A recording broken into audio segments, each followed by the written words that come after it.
നിയമസഭാ തെരഞ്ഞെടുപ്പിലേറ്റ വൻ തിരിച്ചടിയുടെ യഥാർത്ഥ കാരണങ്ങളിലേക്ക് വിരൽ ചൂണ്ടാൻ ഭയക്കുന്ന CPM നേതൃത്വം കണ്ണൂരിലെ പ്രസ്താവനയുടെ പേരിൽ MV ജയരാജനെ വളഞ്ഞിട്ടാക്രമിക്കുന്നത് പാർട്ടി അണികൾക്കിടയിൽ കടുത്ത അതൃപ്തിക്ക് വഴിവെക്കുകയാണ്.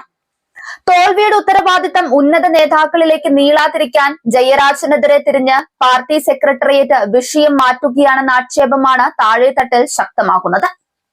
പാർട്ടി വിട്ട UDF പിന്തുണയോടെ ജയിച്ച വിമതരെ തിരികെ ക്ഷണിച്ചതാണ് ജയരാജനെ പ്രതിക്കൂട്ടിലാക്കാൻ നേതാക്കൾ ആയുധമാക്കിയത്. പയ്യന്നൂരിൽ നിന്ന് ജയിച്ച V കുഞ്ഞികൃഷ്ണനും തളിപ്പറമ്പിൽ നിന്ന് ജയിച്ച TK ഗോവിന്ദനും തെറ്റുതിരുത്തിയാൽ മടങ്ങി വരാമെന്ന തന്റെ പരസ്യ നിലപാട് തെറ്റായി പോയെന്ന് ജയരാജന് സംസ്ഥാന സെക്രട്ടേറിയറ്റ് യോഗത്തിലൊടുവിൽ ഏറ്റുപറയേണ്ടി വന്നു. ഒരച്ചടക്കമുള്ള സഖാവായി അദ്ദേഹം സ്വയം വിമർശനം നടത്തിയെങ്കിലും വമ്പന്മാരുടെ വീഴ്ചകൾക്ക് നേരെ കണ്ണടയ്ക്കുന്ന നേതൃത്വം ജയരാജന്റെ വാക്കാലുള്ള പ്രസ്താവനയെ വിചാരണ ചെയ്തത് പാർട്ടിയിലെ ആഭ്യന്തര ജനാധിപത്യത്തിന്റെ ശോഷണമായാണ് വിലയിരുത്തപ്പെട്ടത്.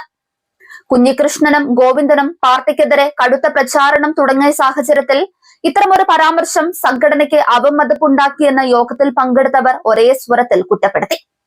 പാർട്ടി കൃത്യമായ നിലപാടെടുക്കാതെ ജയരാജൻ പരസ്യ പ്രസ്താവന നടത്തിയത് സംഘടനയ്ക്ക് വൻ അവമതിപ്പുണ്ടാക്കിയെന്നായിരുന്നു മറ്റു നേതാക്കളുടെ പ്രധാന വിമർശനം. യോഗത്തിൽ പങ്കെടുത്ത ഒരാൾ പോലും ജയരാജനെ പിന്തുണയ്ക്കാൻ തയ്യാറായില്ല.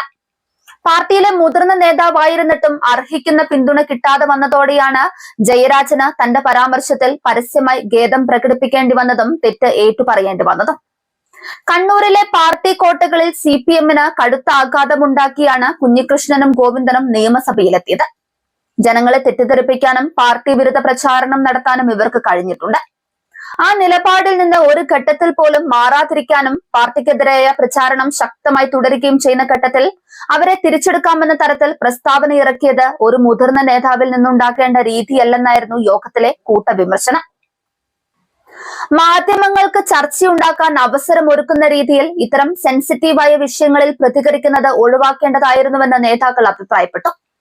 എന്നാൽ പാർട്ടിയിലെ മുതിർന്ന നേതാക്കളും മുൻ മുഖ്യമന്ത്രിയുമായ പിണറായി വിജയൻ ഈ ചർച്ചകളിലുടനീളം തികഞ്ഞ മൗനം പാലിച്ചു. അദ്ദേഹം വിഷയത്തിൽ പ്രതികരിക്കാൻ തയ്യാറായില്ലെന്നത് ശ്രദ്ധേയമാണ്.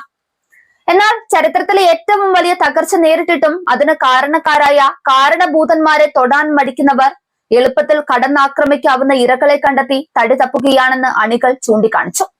ജനങ്ങളിൽ നിന്ന് പാർട്ടി ഒറ്റപ്പെടാൻ കാരണമായ ഉന്നതരുടെ വീഴ്ചകൾ ചർച്ച ചെയ്യാതെ ശ്രദ്ധ തിരിക്കാനാണ് ഈ വിവാദം ഉപയോഗിച്ചത്. വലിയ തോൽവിക്ക് ശേഷം തലപ്പത്ത് തിരുത്തലുകൾ പ്രതീക്ഷിച്ച അണികളെ നിരാശരാക്കുന്നതാണ് നേതാക്കളുടെ ഈ ശൈലി. അതേസമയം നിലവിലെ UDF സർക്കാരിന്റെ പോരായ്മകളും മുന്നണിയിലെ ഭിന്നതകളും ആയുധമാക്കി ശക്തമായ സമര പരിപാടികൾ ആരംഭിക്കാൻ യോഗം തീരുമാനിച്ചിട്ടുണ്ട്. വിഴിഞ്ഞം പദ്ധതിയിലെ അദാനി ഗ്രൂപ്പിന്റെ ആധിപത്യം ജനങ്ങൾക്ക് മുൻപിൽ തുറന്നു കാട്ടാനും പ്രതിപക്ഷത്തായിട്ടും LDF യോഗങ്ങൾ കൃത്യമായി ചേരുന്നില്ലെന്ന ആക്ഷേപം പരിഹരിക്കാൻ അടിയന്തരമായി മുന്നണി യോഗം വിളിക്കാനും തീരുമാനമായിട്ടുണ്ട്. ചുരുക്കത്തിൽ തോൽവിയുടെ യഥാർത്ഥ കാരണങ്ങൾ മൂടിവെച്ച് ജയരാജനെതിരെ മാത്രം പടപ്പുറപ്പാട് നടത്തുന്ന നേതൃത്വത്തിന്റെ ഇരട്ടത്താപ്പ് വരും ദിവസങ്ങളിൽ പാർട്ടിക്ക് വലിയ രാഷ്ട്രീയ തിരിച്ചടിയാകാനാണ് സാധ്യത.